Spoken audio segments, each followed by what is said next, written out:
To look down on South Korea's vast capital city is certainly to be impressed. Home to 10 million people, it can seem endless, but also monochrome and often rigidly regular. Throughout South Korea's late 20th century industrial rise, its living spaces were radically reshaped, often into utilitarian grids of massive concrete. It's a situation that for years has preoccupied one of South Korea's most celebrated architects. Construction company dominates everything, so they erased most of memories inscribed on our land. That is the main problem. And that's why he bid successfully to manage the redevelopment of this rundown neighborhood in northern Seoul.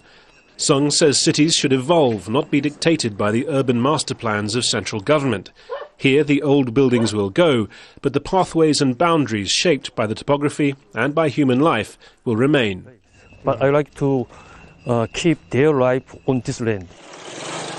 The fact that Sung has been given this opportunity is evidence that views like his are gaining traction. Last year the government called for more regional diversity in architecture, and government money is being used in another project at the opposite end of the country, in Busan.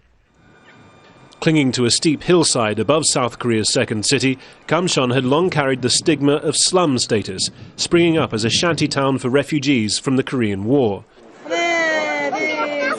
Now it's a tourist attraction, gaining nearly 100,000 visitors a year.